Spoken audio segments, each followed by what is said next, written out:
This is a story about a mother-in-law who stops paying her son's mortgage after her daughter-in-law excludes her from a family Mother's Day celebration. The mother, Larissa, realizes she's been a victim of emotional manipulation and financial exploitation for years. By cutting off the mortgage payments, she forces her son, Timur, to confront his wife, Yulia, and the reality of his situation. The story culminates in Timur leaving his manipulative wife and re-establishing a genuine relationship with his mother. This is a story about a mother-in-law who stops paying her son's mortgage after her daughter-in-law excludes her from a family Mother's Day celebration. The mother, Larissa, realizes she's been a victim of emotional manipulation and financial exploitation for years. By cutting off the mortgage payments, she forces her son, Timur, to confront his wife, Yulia, and the reality of his situation.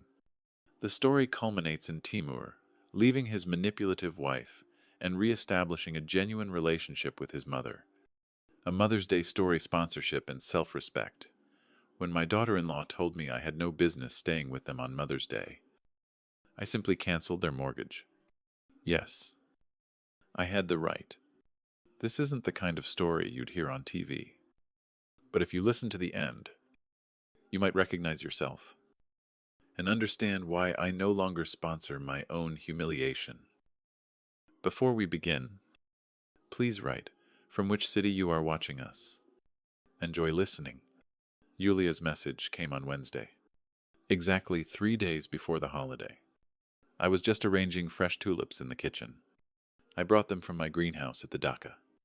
The phone vibrated, and I have to admit, I already understood from the name on the screen that something interesting was about to happen. Larissa Nikolaevna. Timur and I decided to celebrate Mother's Day in a small circle. You are not invited, only the closest ones. We hope you understand us. I reread it 3 times. These closest ones sounded like a slap in the face. In 5 years of marriage with my son, after 5 years, she doesn't get it that I'm not a guest in their house. But her husband's mother? I put the phone down and, leaning my elbows on the tabletop, tried to breathe evenly. Over the past 3 years, I've been dropping them $495 a month for the mortgage. For me, a pensioner with 1 pension and small savings, this was a significant amount of money. But I never asked for it back. I paid from the bottom of my heart so that Timur would not live in hunger, so that he would have a start in life that I myself did not have. The phone rang. It was Timur. Mom, did you see Yulia's message? I saw it. I answered evenly. I just don't get it. If I'm not your family, then who am I? There was a pause. You could hear him covering the phone and whispering something. Got it. Asking for advice. When he spoke again, his voice became firmer. It's just that her parents are coming to visit us. We thought that this year let everything be quiet, without any extras. I'm the one who's extra. The words resonated more painfully than I expected. The last time we celebrated Mother's Day together was 2 years ago. Then Yulia suddenly blurted out at the table that older women have no time for holidays. And when I gave her earrings, she said, "Why I don't wear those?" Timur smoothed it over then, and I swallowed. Now I understand. It was in vain. Mom, don't get worked up. He sighed.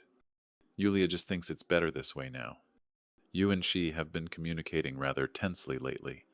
Tensely, as he calls it.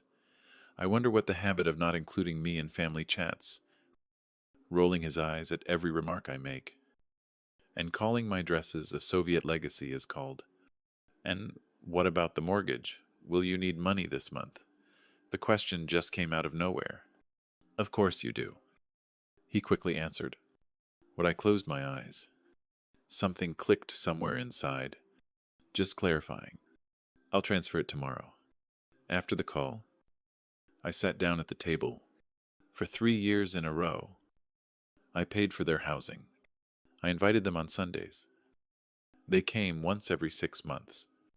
I gave them gifts and received the usual thank yous. I watched as Yulia squeezed me out of my son's life step by step. And in the evening, another message came, this time without embellishment. Just so you know, my mom and I are having a normal Mother's Day. We hope you won't be too offended. It's hard for us with you. Are you always pressuring? I am. I am a mother who just wants to be with her son. This is now called pressure. I have already scheduled an automatic transfer in the app. Took out my phone and opened the Wells Fargo app. I swiped my finger down until I found the same auto payment of $495 every month on the 6th. Like clockwork. My son himself once helped me set it up so I wouldn't forget. Since then, I checked in advance every time to make sure everything was correct. I got used to it.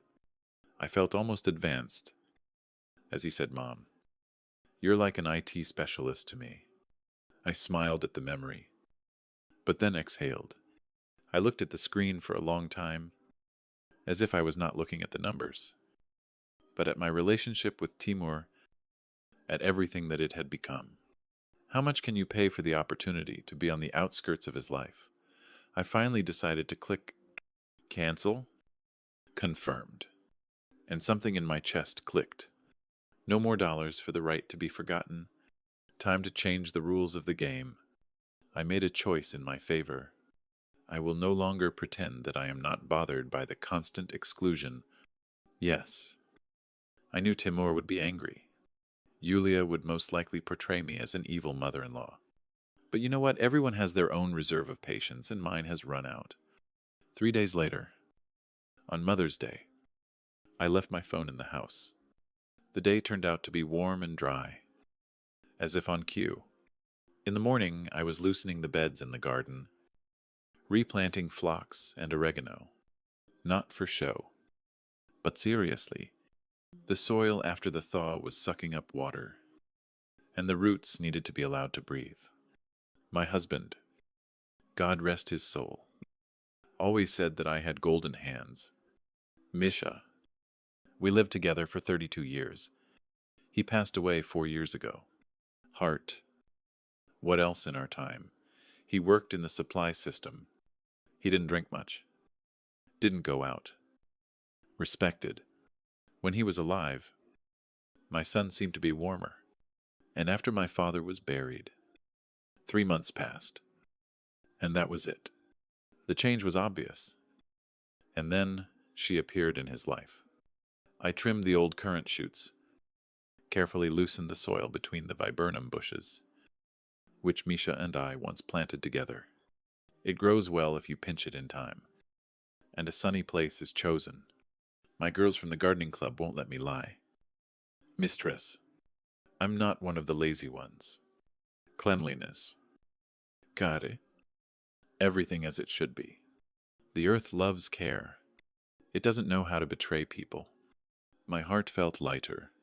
I shook the earth off my palm, went into the house, washed my face, and didn't have time to brew myself some chamomile when the phone started crackling again. Timur was on the screen. Already the third call this morning. I understand. I went to the bank. Hello. Mom. What are you doing? The voice was angry, not even trying to restrain itself. They called me from Chase Bank.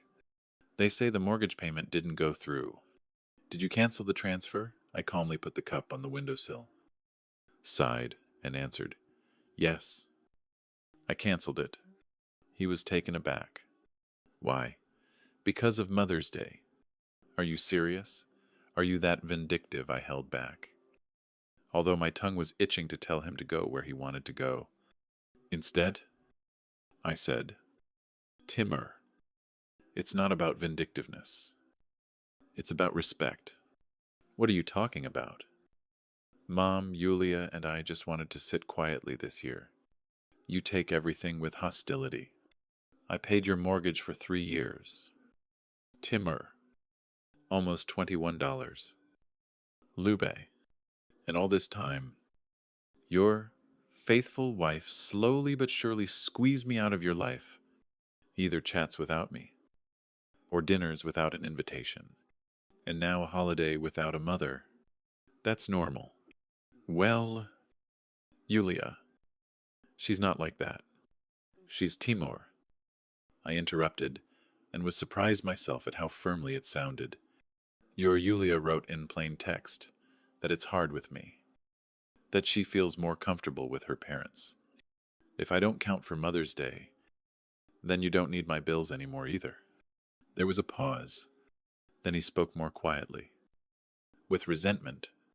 I didn't even think that you would start pressuring me with money. That's low. Pressuring me. Timur, I helped you for 3 years without asking for a penny in return. And now I decided to stop. And this is manipulation. He whispered something, most likely to Yuli, then again into the phone. All this because of the holiday. Yes, because of one day. It's not one day.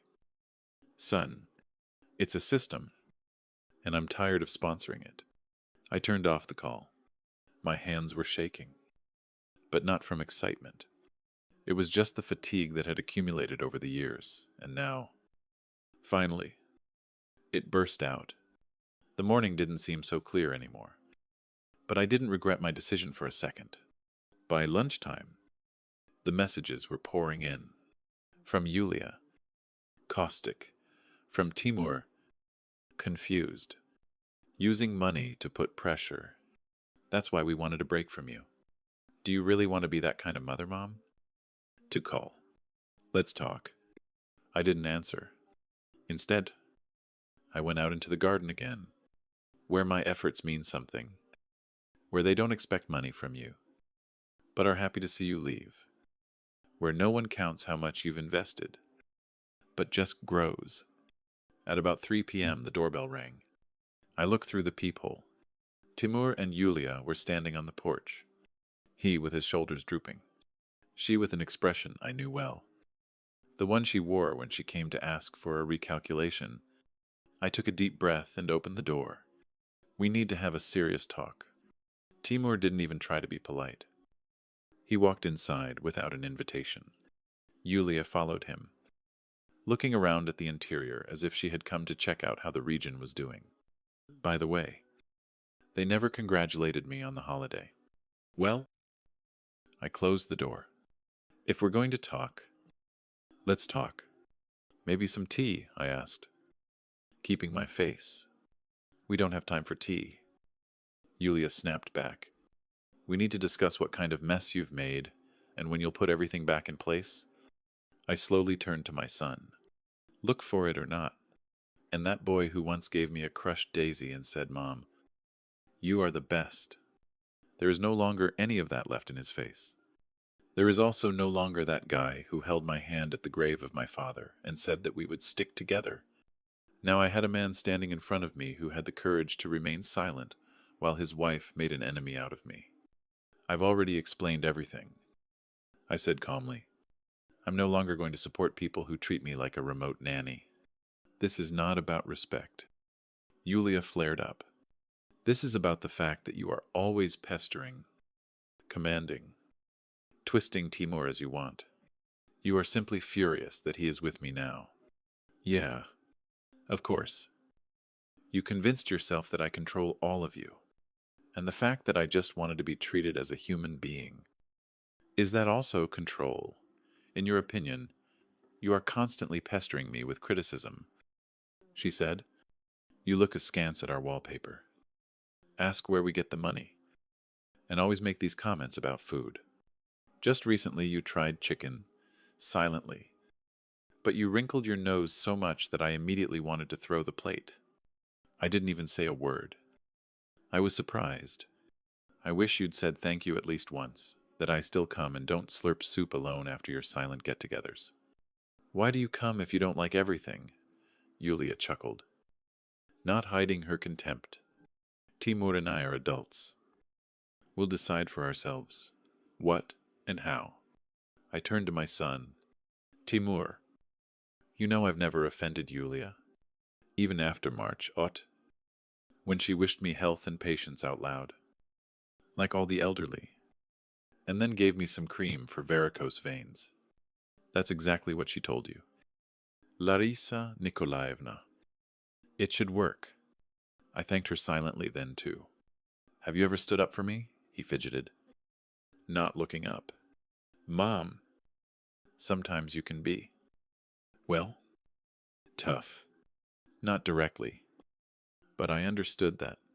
She had him wrapped around her finger, so deftly that even the memories were twisted.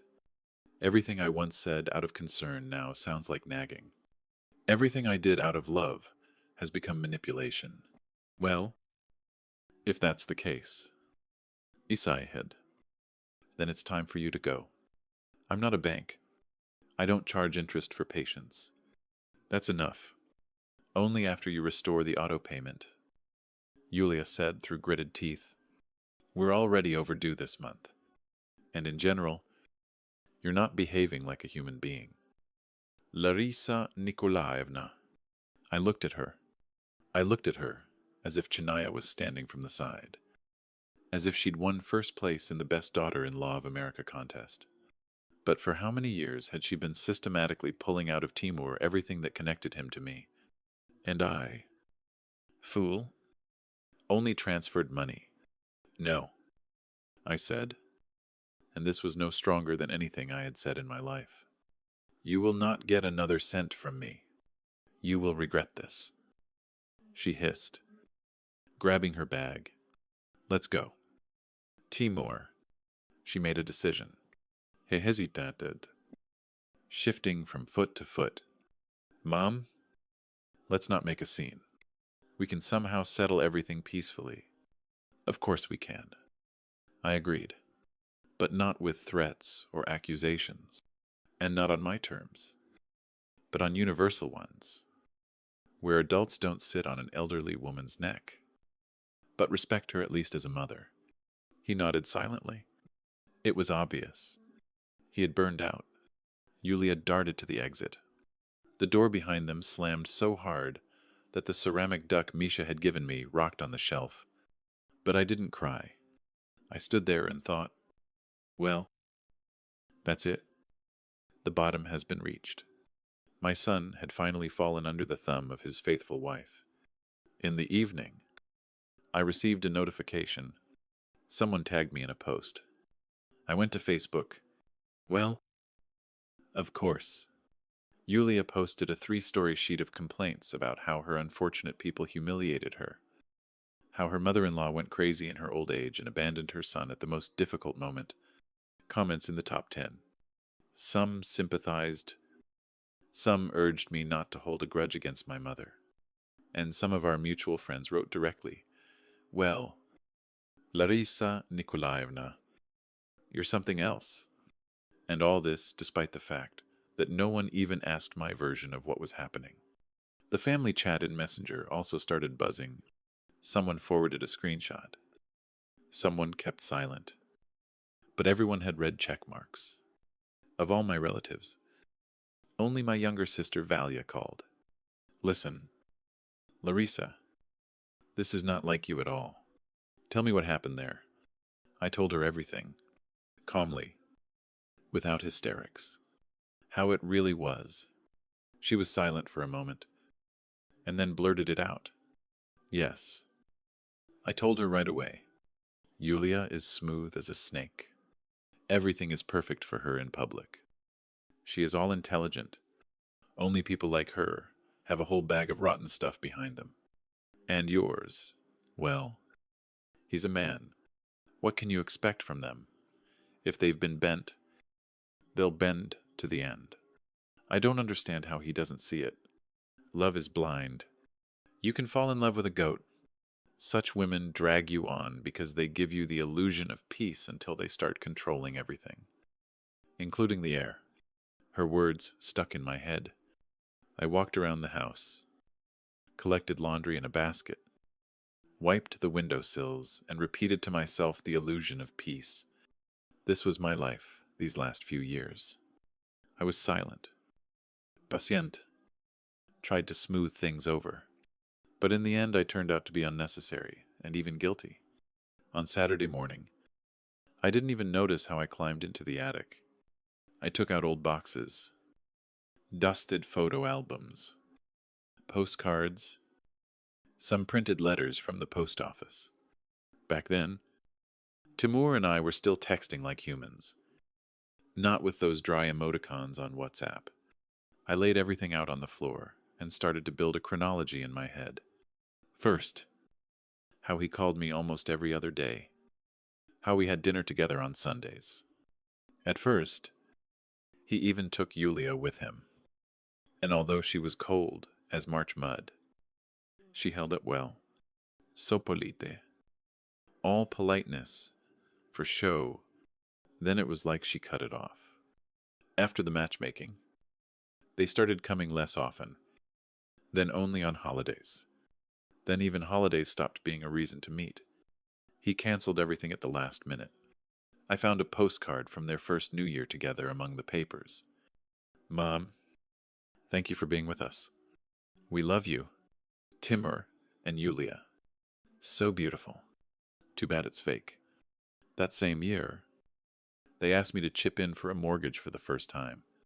They said they couldn't handle it. And I had just finished my deposit. I decided to help as much as I could. And then it all started. Something was knocking on the car. I went to the service. The insurance was overdue. I paid it. They didn't have time to pay the rent. Me again. And all this time, Yulia was posting new photos on Instagram. A new wall. A vacation in Miami. A bag with a logo, which my pension wouldn't be enough to buy. Of course, I felt that something was wrong, but I kept brushing it off, saying, let the young live. I wanted Timur to have a life that I couldn't afford on my own. But when I laid it all out in front of me, there were no doubts or excuses left. At that moment, the phone rang. An unknown number. I picked it up. Hello? Larisa Nikolaevna. This is Vika, Yulia's sister. Remember me. I was taken aback. We had seen each other twice, both at some routine birthday parties. She always kept to herself, quiet and inconspicuous. Where did you get my number? I asked warily. It was from Timur's old contact list in my telegram. Listen, I don't have much time, but I saw what Yulia wrote about you, and I just can't keep quiet. I need you to know. There was no pity in her voice. On the contrary, and a determination to clarify something once and for all. Yulia has already done this, she continued. We had Igor, a normal man. He loved our mother. So, she made him out to be a psycho, a tyrant, and a troublemaker. She convinced her mother that he allegedly controls her, finds fault with every word. Mom eventually threw him out, and that's how we got divorced. And then it turned out that Yulia simply decided that it was not profitable to live with him. He didn't give her any money. I sat down on the edge of the sofa, feeling my insides twisting. Why are you telling me this? Because I see how she cut you off from your son. She cuts everyone off like that when she feels someone isn't dancing to her tune. She twists everything, presents it in a way that benefits her, pretends to be a victim, and then uses money, trust, status, whatever, until the person is finished, until his energy resources are exhausted.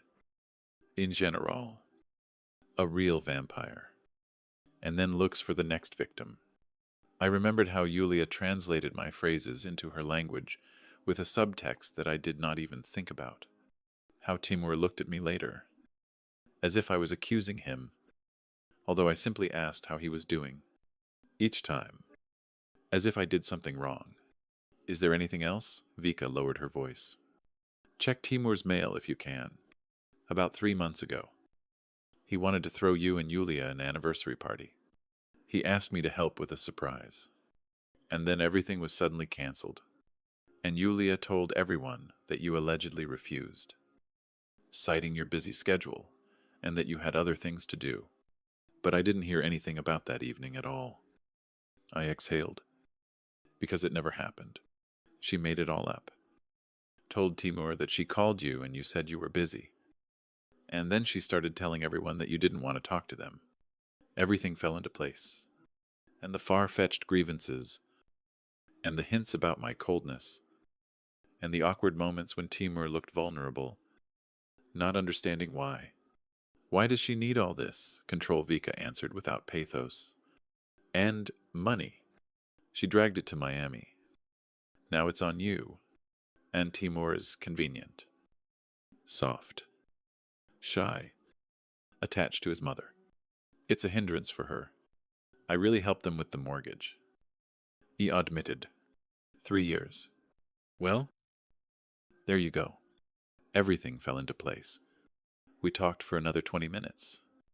Vika told how Yulia once sent voice messages to relatives, cutting out her mother's phrases to make her look hysterical. How she cried before the new year because they didn't buy her a coat for $880. How she canceled a meeting with her grandmother because she was of no use. It was all terribly familiar. Only now, in someone else's words. When we said goodbye, I was left sitting surrounded by papers, photos and postcards. I finally understood. I didn't cancel the payment because I was offended. I canceled it because everything inside told me. Enough. Enough of paying for my own erasure from my life. The next morning I received a message. Mom, we need to talk. Just you and me without Yulia. I looked at the screen with a feeling that Kroshka had gotten stuck in my throat. Timur had written it himself, or she had written it again through his phone. But I couldn't ignore it anymore. Tomorrow at 2:00 p.m. By the evening I had collected everything that had accumulated papers. Receipts from Chase Bank. Screenshots of messages. Statements. Old photos. Their thanks and promises. Tomorrow he would see everything. Enough living in the fog. Exactly. At 1430 minutes, Timur parked near the house. I saw him from the window, sitting in the car, his head on the steering wheel. He didn't get out right away. I opened the door myself and met him. Like before, he comes in, looks around. On the table in the living room is this entire archive. A chronology. Where did my 3 years of life go? What's this? He asked quietly. Really? Sit down. He sat down. Haggard? His shirt wrinkled. Bruises under his eyes. I see he's not sleeping. Not eating. A stranger is sitting in place of my son. Mom, tell me straight. Why did you cancel everything? We have a late payment. The bank is calling. You knew that we were counting on you. Timur, did you even see what you were counting on? I gave him the printouts. It's hard for you. Vacation in Miami. New wall. Yulia with bags in the boutique. All this in 2 months. And here are my transfers. Mortgage. Insurance. Taxes. Air conditioning repair. Have you ever thought about whose money you live on?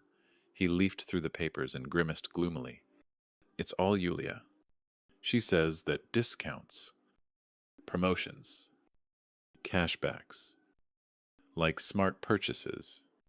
But my head is already splitting. Food is increasingly delivered. The apartment is a perpetual mess. She's always tired. She doesn't want to cook. Her job isn't her area of expertise. She's looking for herself. And I'm crying, and I feel guilty in front of her every day. So you're already fed up with her. But you're keeping quiet. He nodded. I didn't know how to get out of this. It's like everything is against me. She gets offended if I open my mouth. Tears and reproaches immediately. You don't love me. No peace. I came up to him and put another folder in front of him. This isn't about love. This is about being used and keeping quiet while they suck the life out of you. Even your surprise on our anniversary. You know, it didn't happen. Yulia canceled everything and told everyone that I refused. He raised his head sharply. What did she tell me? That you bailed. We're busy. We're sleeping with Aunt Valia. I didn't go anywhere. She just decided that it wasn't to her advantage for us to get closer. She set it all up. Her sister Vika called me yesterday. She told me how Yulia had destroyed the family with all her might. How she had been spinning the money. How she had always pretended to be a victim. Were you really not aware of all this? Take off your rose-colored glasses. Son. Timur stood up and began to pace the room as if he were hunted. But there were moments, and it was true, when I felt that something was wrong, that she didn't respect me. But I blamed it all on fatigue. Work. And I turned into a ghost. I really didn't live. Mom. And now you have to decide for yourself whether you want to continue living like this or start breathing deeply. He sat back down, exhaled heavily, and covered his face with his hands. How did you put up with all this? I'm Timur's mother. I endured because I believed that you would wake up, and now you are here. It was not in vain. He was silent, then spoke more quietly. I am not asking for anything more. Neither money nor help. I just want to know if you and I can somehow restore our relationship. Of course. Son, I am always glad to see you. But now I have boundaries. I will not support you anymore. Not because I do not love you, but because I love both myself and you. He nodded. I understand. I need to talk to her. Tell her everything straight to her face. That's right. It was a long time coming. Then his phone rang. He looked at the screen. Is Yulia writing where I am? She's probably tracking my geolocation. She'll call now. What do you say? He stood up, his face hardening. I'll tell her where I am. And I'll tell her that I know everything. He went out onto the porch and picked up the phone. I looked through the window. Sharp gestuures. Clear voice. Then he froze. Came back. She's coming here. Says, we need to sort this out. I nodded. Well, let her come. Only this time, all the cards on the table. I won't stand on ceremony with her anymore. Timur and I sat in silence. He seemed to be breathing freely for the first time in a long time. She writes that it's a misunderstanding, that she'll explain everything. He glanced at the screen. She's already on her way. Well, let her try, I said calmly. Only now, not in my ear. 10 minutes later, she flew into the house without calling. As usual, her eyes were angry. Her hair was disheveled, as if she'd come for a showdown. Not a conversation. What kind of circus is this she was moving in? What did you tell him here? What is this, anyway? Yulia noticed the neatly laid out papers on the table. Screenshots of messages. Transfers from my card. Notes about her purchases. She froze.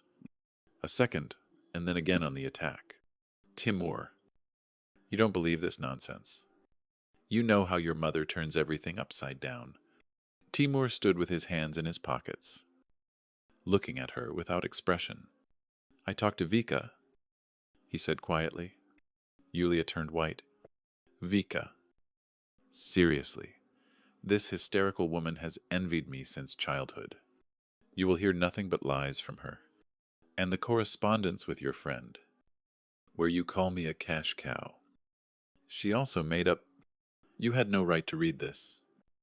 She screamed, her eyes filled with anger. Then Timur stepped forward, and his voice became like nothing I had ever heard before. Shut up. Julia even started stuttering. Tima. What's wrong? I said. Don't you dare raise your voice to my mother again. Don't you dare manipulate me again. That's it. These tricks of yours won't work anymore. She stood there, confused, as if she'd been punched in the forehead. Then, as usual, she changed her tactics and became tearful. I was simply defending our marriage. You know, she hated me from day one. I couldn't stand it and smirked. Yulechka had heard this saying, "Where's the mother, there's the son. And where's the snake in the house, there's the divorce." In what role did you come? You conspired. Yulia hissed. You've never accepted me. You've ruined my life. Girl, you ruined everything yourself. I let you into the family, gave you slippers from the doorway, and you sat on my neck and dangled your legs. That's it. I'm tired of this. She squealed. I'm leaving. Timur, are you with me? He looked at her calmly and answered, No. So you choose her after everything we had. I choose the truth. I finally saw what it all rested on. On your lies. Yulia stood there as if nailed to the spot. Then, rolling her finger in my direction, she hissed, Are you going to regret this? Be careful. Timur interrupted. Or you'll trip. And like in the movies, he turns around, takes a step and stumbles, almost crashing his forehead into the door frame. He runs out, slamming the door so hard that the glasses in my cupboard clinked. Timur exhaled and sank down onto the sofa. I can't believe I haven't seen anything for so long. That's how people like her are. I said, My eyes are flooded. My ears are blocked. The main thing is to keep you in the fog. But you got out. He looked at me and quietly said, Mom, forgive me for everything. For not listening. For hurting you. For letting her treat you like that. I sat down next to him and put my arm around his shoulders. The main thing is that you're here again. And the rest is the little things in life. And what next? I asked. Looking at him, Timur was silent, then exhaled heavily. Divorce, of course. There's no other way. But she won't get the apartment. I'll show it to a lawyer. All the transfers from your card remain. Chase Bank records everything. Legally, she has little chance of claiming anything. He lost heart. It was obvious that he was upset. But he pulled himself together and whispered, Mom, thank you for not turning away. I am Timur's mother. I would not even fight for you. I wouldn't mind knocking down walls. But remember, the road is mastered by the one who walks it. No one will lead you by the hand anymore. The following weeks passed in a series of trips to lawyers, conversations in the kitchen, and silent brainstorming. Timur moved in with me temporarily, and Yulia, without thinking twice, switched on the offended queen mode. First, she said nasty things to his friends, then filed an application with the state courthouse, making it look like he had dumped her. To increase the drama, she spread it across chats that he had allegedly cheated on her, and that I had deliberately set them apart to leave her penniless. Naturally, she hinted at the apartment. They had no children. The apartment and the mortgage is registered to Timur, but I continued to pay for it regularly for 3 years. All transfers were made through Chase Bank. Everything is clean. We collected documents with a lawyer, and her claims to the housing quickly fell apart. The court took into account my participation in the payments. Yulia was left with a fig with butter. According to the law, she could only claim a share paid jointly, and she did not have such funds. Timur watched her blackmail him first, then wallow in tears, then go hysterical. He was angry. At her. Of course. At himself for trusting him, and at me only for not rubbing my nose in him earlier. I didn't make excuses. I just said one day, You know, son, family is when they pour you tea, and don't give you a bill. He nodded, and then simply confirmed his separation from her. Without scenes, without words. Yulia, of course, did not stop. She emptied them into a common account. wrote all sorts of nasty things on all the networks, accused Timur of all sins. Standard. All men are goats. And also convinced everyone that we had conspired to ruin her. Some even believed it. Timur's old friend wrote back. One acquaintance in the store turned away. Mom, I didn't think she'd stoop so low. And I didn't think you held her so high. A month passed. A message came from Vika, Yulia's sister. Hold on. Timur, the truth will come out anyway. And the truth came out. A couple of days later, one of Yulia's former friends, Lena, couldn't take it anymore. I posted screenshots of the correspondence in the general chat. A discussion of how to squeeze money out of my mother, how to register, and then get a divorce. There was even a phrase I chose him on purpose. It's easier with my mother. She'll pay for everything. As long as my son is with her. With these screenshots and mortgage payments, the court did not drag on for long. The apartment was sold. The remainder was covered for a long time. The money was fairly paid. My share was taken into account. Yulina's is only on paper. Her demands were rejected. A year passed. I was in the garden, trimming roses. A car pulled up at the gate. Timur came out, a bundle in his hands. A calm, bright face. Happy Mother's Day. Mom. He hugged me. Strongly. Truly. You haven't forgotten? I asked, not holding back a smile. I no longer have the right to forget anything. There will be no third chance. We went to the porch, sat on the swing, like in childhood. Only now we are adults. There is news, he said. The divorce is finalized. Everything is signed. So how is it calmly? Now I am free, as they call it these days, from a toxic relationship. And where will you live? I bought a small 2-room apartment. It's not far from here. About 15 minutes by car, so I can visit you more often. And then he took a box out of the bag. Inside was a silver ring. Simple, without stones. On the inside was an engraving. Mom is always nearby. You know, he said. I love you. More than anyone in the world. Thank you for watching. Share your opinion of the story you heard in the comments. Yep. Story 2. My daughter called me and said I could come to her wedding, but asked to sit at a separate table so her stepfather could be the center of attention. I calmly said I wouldn't come and booked a trip for the same date, deciding for the first time to spend my savings solely on myself. Find out what happened next. Before I continue, I want to thank everyone who supports us. It really means a lot to us.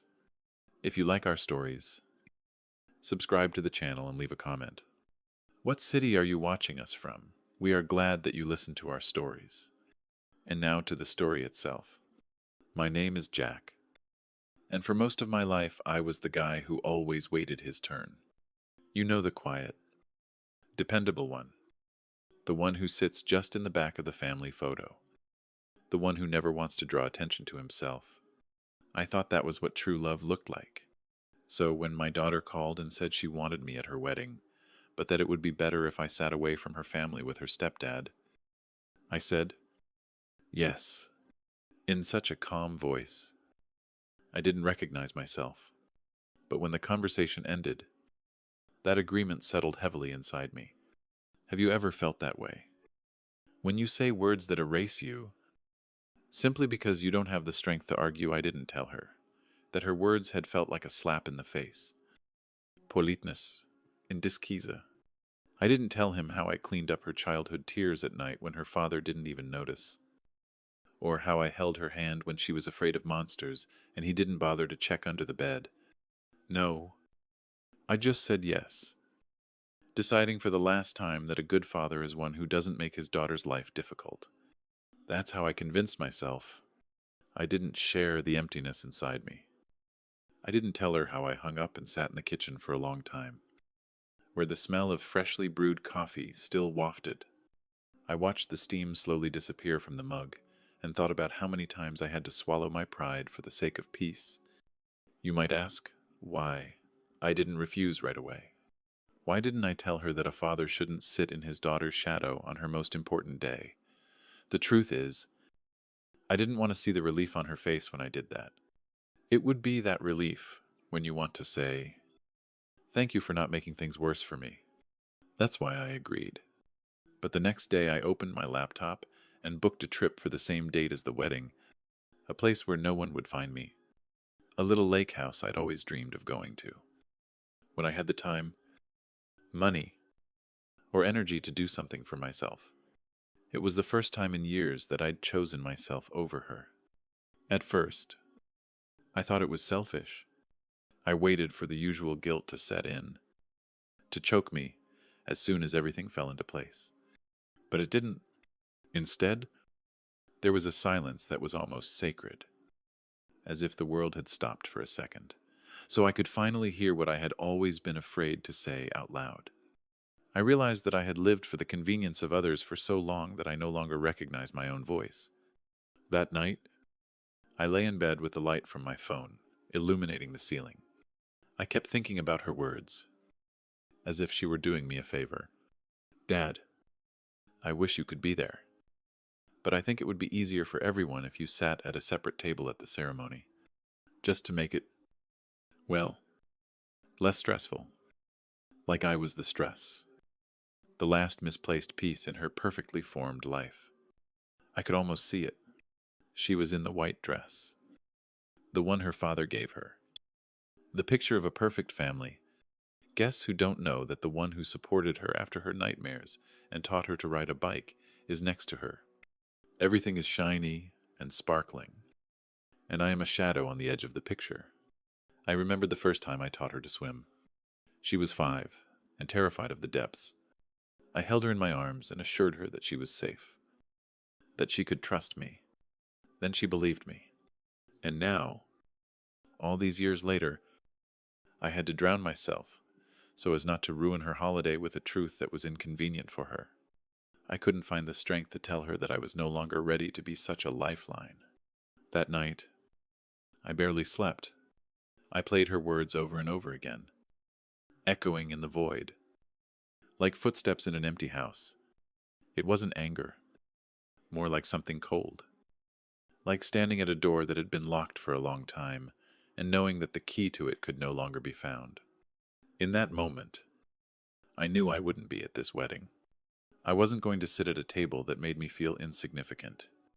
I wasn't going to be that convenient backdrop, the person who made life easier for those around me, just so I could take up as little space as possible. So I said, no. And at that moment, something inside me seemed to change, as if a crack appeared in the dam that had held back all my unspoken words for so many years. I didn't explain the reason to my daughter.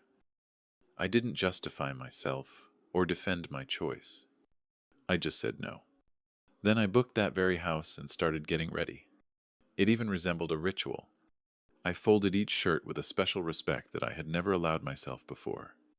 It was as if for the first time in my life I was telling myself I am important. I am worthy of spending my money and my time on something just for myself. I didn't tell anyone about the trip. Not my daughter. Not my ex-wife. Not my friends, who would probably try to dissuade me and convince me that I would regret it later if I missed her big day. I didn't need other voices in my head. I had lived too many years measuring my decisions against the expectations of others. This decision was mine alone, and if there was any guilt left in my soul, it was far quieter than the relief I felt imagining that lake house, the moment when I would walk away from a table I had never wanted to sit at. When the day came to leave, I felt something like peace. My suitcase was packed. My thoughts were clear. And for the first time in years, I wasn't waiting for anyone's permission to just take my place in my own life. I didn't know what I'd find out there in the country. Maybe just a quiet house and a cold lake. But that was mine, and that seemed more than enough. The morning I left was bright and clear. almost mocking, as if even the sky was pretending everything was okay. I loaded my bag into the back seat, feeling the weight of the past settle in again, the way it always does when you drive away from something you can't fix. Does that sound familiar? When you're driving away from a life that keeps slipping away? I didn't say goodbye to anyone. Didn't leave a note. Didn't send a text. I just got into the car, turned the key, and the silence and the roar of the engine filled the space I had lived in for too long. The roads were empty that morning. Miles of highway stretched through fields, and everything around seemed almost too beautiful. I suddenly thought, the world doesn't stop, even if your life seems stuck. I kept the radio off, wanting to hear, only the tires sliding on the pavement and my heart pounding in my chest. Every time I thought about that empty chair at my daughter's wedding, I could almost see it. Some rented chair in the corner, halfway up a hidden flower arrangement. A place to sit and watch other people's lives unfold, pretending to be comfortable with it. But it was a lie. I wasn't comfortable with it at all. The house was smaller than I expected. One room, a small bed, and a kitchen with the smell of fresh wood. The veranda had a view of the lake, the kind that makes you feel like you've finally stepped beyond all the noise of the world. I put my bag by the door and stood there for a long time, taking in the silence. It felt like I was standing on the threshold of something new, and if I stood there long enough, all the weight of my past life would catch up with me and let me breathe. For the first few hours, I unpacked slowly and carefully. I folded each shirt carefully, lined up my books neatly on the nightstand. It all felt like a small ritual, like I was giving myself permission to occupy the space. I brewed coffee, the rich smell filling the house, and for some reason it felt cozy. And then, sitting on the porch with a cup, looking out at the lake, I realized how long it had been since I had done anything just for myself. Have you ever noticed how deafening silence can be? It fills every corner of the room and squeezes your chest so tightly that you feel like you're suffocating. That's what my first hours here were like. It was like stepping into a world where the only voice that could be heard was my own. And even that seemed like it was just learning to speak again. I didn't reach for my phone. Didn't check messages or missed calls. Just let the silence settle inside me, and for the first time in years, didn't try to fill the void with anything else. That night, I wrote my daughter a card. I wasn't going to just send it. I just needed to get it out. I hope this day was special for you. I wrote, I hope you felt beautiful and loved, and know that I love you, even if I couldn't sit at that table.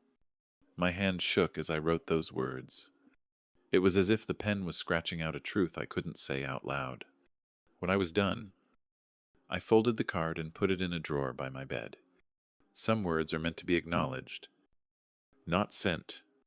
The next morning, I was awakened by the sound of birds singing and the gentle lapping of water near the shore. I made coffee again and went down to the lake. The water was cold and clear, the kind of silence that seemed to heal all the wounds you had carried for years. I sat on the shore for a long time, letting the sun warm my face and the wind touch me, touch my skin. In that moment, I felt something I hadn't felt in years. Freedom. I didn't think about the wedding. I didn't think about the chair I wouldn't be sitting in, or the pictures I would never see. Instead, I just watched the sun dance on the water, and for the first time in a long time, I breathed freely, without apologizing for my place in the world. I remembered who I used to be, the person who always said yes, who conformed to other people's expectations until he forgot where he ended and others began. And I thought about who I wanted to be now. In the evenings, I would sit on the veranda with a book that I had never opened. I would watch the sky slowly change colors and the sun disappear behind the trees in a slow, quiet dance. I would listen to the wind rustling in the branches, to the lake as if it kept all my untold secrets. And I would allow myself to feel everything, the pain, the relief, and the small, sharp joy that I no longer had to prove anything to anyone. And I didn't know what would happen next.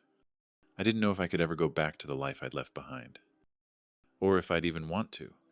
But in that little house, in that silence, I began to understand that there is a power in disappearing, in being able to leave where you were raised to be small, in being able to choose solitude over being a half presence at someone else's party. I had waited too long for a place at a table where I hadn't even been invited. Now, for the first time, I was tired of waiting. On the third day in the house, I noticed something changing inside. It was as if I had lived for years without exhaling, and now I could suddenly take a long, quiet breath. It wasn't some great moment. I was just sitting on an old wooden chair on the veranda, looking at the lake, and suddenly I realized, now I don't have to explain anything to anyone. No one expected me to smile at other people's tables or pretend to be the perfect father. I was just Jack. And for the first time in decades, that was enough. I took walks in the woods behind the cabin. The paths led between tall pines into the soft silence of fallen leaves.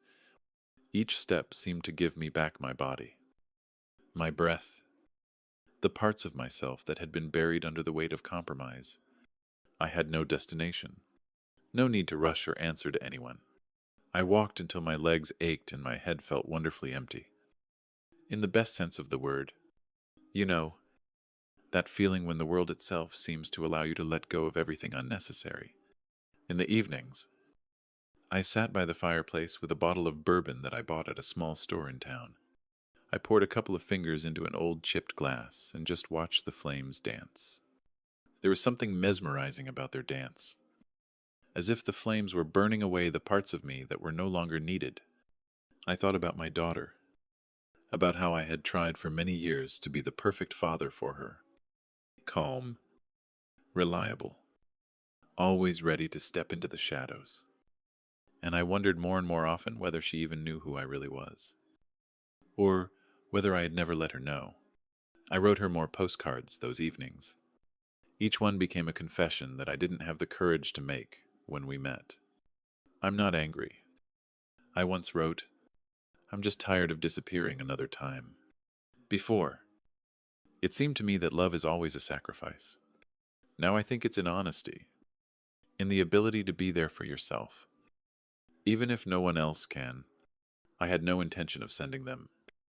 But writing them was like making a promise to myself, a promise that I would no longer be the person who always said yes, no matter what.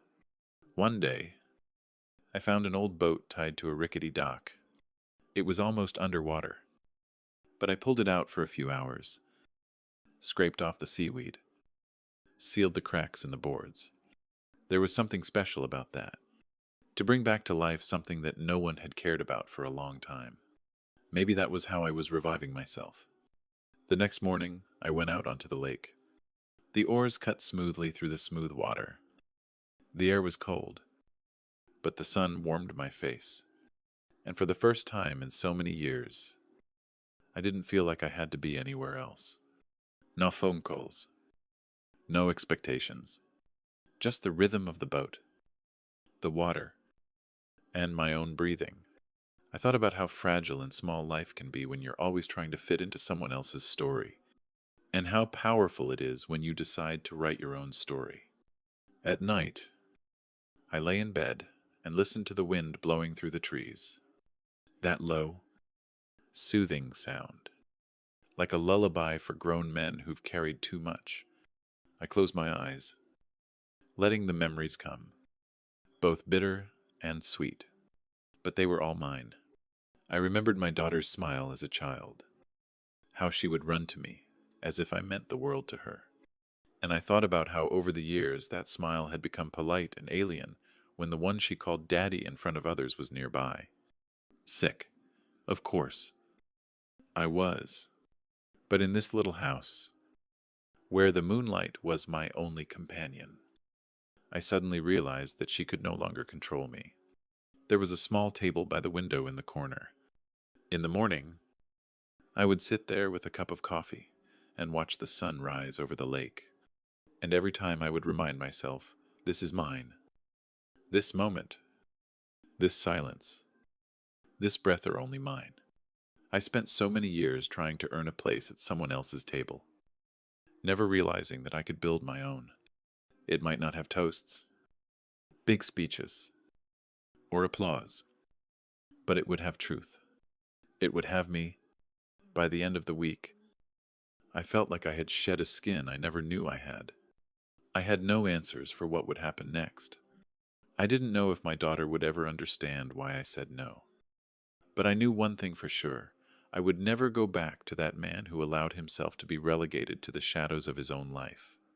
I would never let anyone tell me my place again. If there was still a part of me that missed the girl who'd wrapped her arms around my neck and called me her hero, I'd let that part of me just be there. I didn't try to push her inside or make her smaller. I just let her be. Because even if she can't see me anymore, I can see myself now. And that's enough. Coming home this time was different. It felt like I was entering a house I'd lived in for years but never truly made my own. I parked in the driveway and just sat there, my hands on the wheel, listening to the engine. Cool. You know that feeling when you return to a place you've always considered yours, only to realize that you no longer fit in there. That's exactly how it felt to me. As if the man who went to the lake and the one who turned the key in the lock were different people. The house was quiet. Dust motes floated in the sun, and the air smelled of coffee and old wood. I walked from room to room, running my fingers over the warm chips of the kitchen table, over the peeling paint on the frames. All those little imperfections that had once seemed like a burden now felt different, like proof that I had lived here, proof of my life. Even if no one else noticed, I didn't call my daughter right away, didn't check my phone for her messages or wedding photos. I let the silence remain, let it seep into my bones, like special varieties of peace. Instead, I did the little things I always put off. I tightened the loose hinge on the closet, oiled the creaking door to the garden. These were all small things, but they were where I was reclaiming my space, my right to be who I was becoming. I spent long evenings in the workshop behind the house, the one place that was always mine. It smelled of wood, shavings, memories, and the hope of something new. I took on the task of sanding an old chair that I had long wanted to fix. A project like this requires nothing more than patience. Each gentle pass of the sandpaper was like a short prayer. Each movement, a small forgiveness to myself. I wasn't thinking about the wedding or the position I'd given up on. I was just letting work drown out the noise in my head. And in those moments, I began to understand something I'd never allowed myself to believe. I didn't have to earn the right to occupy space in my life. I didn't have to earn the right to be seen, heard, or loved. For too long, I'd tied my worth to how well I could smooth things over and make others feel at ease. But in that workshop, with the chair under my arms and the soft music on the radio, I felt something inside me like acceptance and forgiveness. One afternoon, my daughter called me, and her name lit up the screen like a ghost I wasn't ready to see. I let the phone ring a couple of times before I answered. Her voice was even almost alien. She spoke first, quickly and haltingly. She told me how beautiful the wedding was, how all the guests said that everything went perfectly. I listened, holding the warm phone to my ear, and waited for her to remember me. But at first, she didn't mention it. And when she finally spoke, her voice became quiet, as if she was saying something that she herself didn't want to hear out loud. "I'm sorry you couldn't be there." "Dad," she said. I know it was hard. I stayed silent for a long moment, letting the silence hang between us, heavy and honest, because the truth was, I didn't want to be there in any way that she wanted me to be there. Not the person who made everyone else's lives easier by being smaller. When I finally spoke, My voice was low and calm. "I'm glad things worked out the way you wanted them to," I said, and it was true, even if it hurt. But I couldn't sit at that table anymore. "Honey," I couldn't. She fell silent, and I heard the rustling on the phone, the holding of her breath, as if she was considering what to say. I didn't rush her, didn't fill the silence with apologies or explanations. I just let her feel the weight of my choice, because it was my choice. We barely spoke after that. She said she'd call again, and I said, "Okay." But I wasn't waiting for the call. I wasn't holding my breath. I learned something on that lake that I wasn't going to change. Love doesn't always mean staying. Sometimes it means walking away from the table, from people who can't find a place for you. Sometimes it's about building something of your own, even if no one else understands it. That night I sat in the workshop for a long time.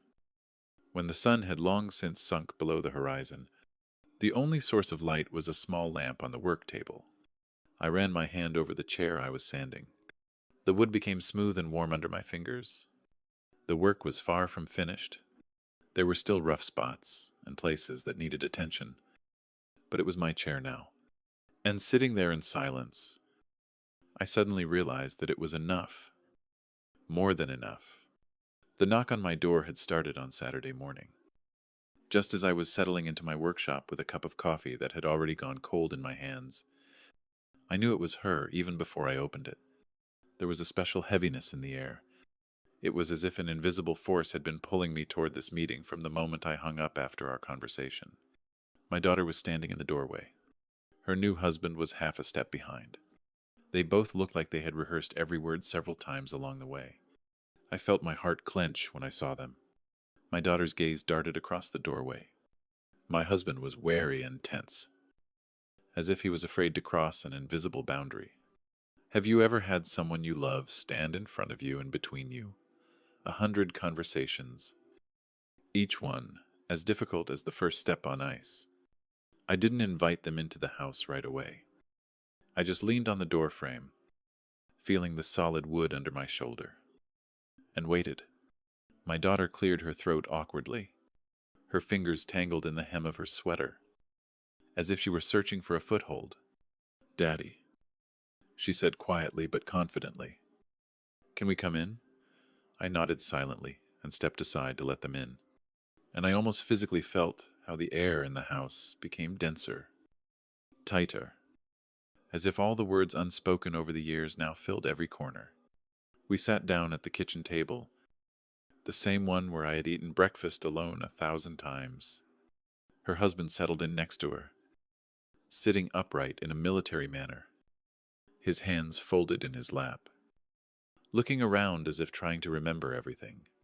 My daughter reached across the table, hovering for a moment over my palm, but she never touched it. "I know you were hurt," she said, and her voice shook so much that I wanted to hug her, like when she was a child, and protect her from the world. But I didn't. I just let the words hang in the air like a heavy, unresolved burden. "I didn't want you to feel like a stranger," she added, and her eyes sparkled, either from remorse or from the weight of the pain she had just realized. "I thought it would be easier for everyone." Her husband moved closer, hesitantly, and put his hand on her shoulder, as if to support her. Looking at them, I realized for the first time how young they still were. Truly believed that love should be simple and comfortable. "I know," I answered calmly. "I know you didn't mean to hurt me." "But you did." She winced, as if my words had torn through the script she had been preparing for so long. "I have been the one who makes it easier for others to choose." I placed my palms on the table, opening them to meet those who step aside so that others can have what they want. "But I can't do this anymore, and I won't." Tears glistened in my daughter's eyes. For a second, I thought she would reach out to me. But no. She held back. "I don't want to lose you," she whispered. In that moment, I felt the weight of bedtime stories, bandaged knees, all the silent sacrifices for her on my shoulders. I loved her more than I could say. But I knew that true love was not about disappearing for the comfort of others, but about being there, even when it wasn't always convenient. "You won't lose me," I said, "but you'll have to accept it. I will not sit at a table where there is no place for me. I will not do that. Not for you or for anyone else." The daughter's husband clenched his jaw, but said nothing. Maybe he understood. Maybe he didn't. It didn't matter to me. This conversation was not for him. There was such a silence that it seemed to fill my lungs, making it hard to breathe. But I didn't try to break it. Let it be. Let it remain real. My daughter wiped away her tears with trembling fingers. And when she finally looked into my eyes, for the first time in many years, I saw respect there, or at least the beginning of it. "I don't know if I can understand it," she said quietly, barely audible. "But I try." I nodded, feeling a sudden, almost burning pride that she was at least trying. "That's all I ask," I said. "Just try." Her husband stood, his hand still on her shoulder, and I stood with them. There was no hugging, no promises, no plans, just a silent, real understanding that there would be no more pretending. When they left, the daughter lingered in the doorway. Her eyes met Mina, and there was honesty in those eyes, like a tiny crack in the wall we had spent so many years building. "I'm sorry," she said again. And this time I believed her. I watched them walk down the path to the car, autumn leaves crunching under their feet, and I allowed myself to feel all the pain and relief of that moment, because even if it wasn't the closure I had once dreamed of, it was real, and that was enough. I stood there long after they had gone. There was silence all around me, and I suddenly knew this was it, the last missing link. This moment of honest confrontation, standing in the center of your own life and saying, "I am worthy of being here, worthy of being seen, worthy of being loved," without having to diminish myself for comfort. It wasn't about the wedding anymore. It wasn't about sharing a meal. For the first time, it was about me, the man I had always been and the man I was becoming. When I returned to the house, walked into the workshop where the unfinished chair lay, I felt a calm, firm certainty inside. I would not disappear again, not for her or for anyone, because this story was mine now. And for the first time in years, I was ready to tell it. The days after they left were quiet, but the silence did not feel empty. It was conscious, like a small breath of freedom, a chance to build, finally, something just for myself. I returned to the workshop, where that very chair was waiting for me. I ran my hand over the smooth wood. The work was almost finished, but there were rough spots that required patience and care. Likewise, I was still in the process of becoming. I spent whole days there. The radio hummed softly in the background. The smell of cedar and shavings seeped into my clothes. With each stroke of the sandpaper, the noise of the outside world receded further and further. I didn't think about the wedding, or the place I hadn't agreed to. I didn't wonder if my daughter would call, if we would ever find our way back to each other. There would be a time for all of this, and now it was enough to just do my job, to restore the whole from the fragments. In the evenings, I would go out into the garden with my coffee, catch the last rays of the setting sun on my face, watch the wind play with the branches, and the light slowly glide across the leaves. It was that same silence, as if it had been waiting for me all my life. The world was always here, open and patient. Once I stopped apologizing for my presence, I carried the finished chair out onto the back porch one morning. It was simple. No frills. just clean lines and sturdy legs. It was the kind of thing that didn't demand attention, but had a dignity of its own. I sat down, feeling the back support me, and I realized that was the point. Not asking anyone for permission to create something that was mine alone. Sometimes I thought about my daughter, about the way her voice had broken when she asked for forgiveness. I knew our story wasn't over. There would be more conversations, more rough edges that, with luck, would eventually be smoothed over. But I wasn't going to chase her anymore. I wasn't going to ask to sit at someone else's table anymore. I had found mine. In this new silence, I suddenly realized this was real revenge. Not the kind that burns bridges and breaks people, but the quiet, stubborn kind where you take back what was always yours. My life, my peace, my right to stand at the center of my story, undiminished for someone else's convenience. I didn't know what the future would bring. Maybe, gay, there would be distance between us. Or maybe, God, maybe new bridges would appear, which we would build carefully, one honest word at a time. But I wasn't afraid of that anymore. I stopped evaluating myself by how well I could smooth out someone else's discomfort. I stopped believing that love is always erasing yourself for others. So I sat in my chair on the back porch, letting the sun warm my face, and just was, without apology, without the need to hide, without wanting to be anyone else. I finally realized the one place I had always been missing was the one I had created for myself.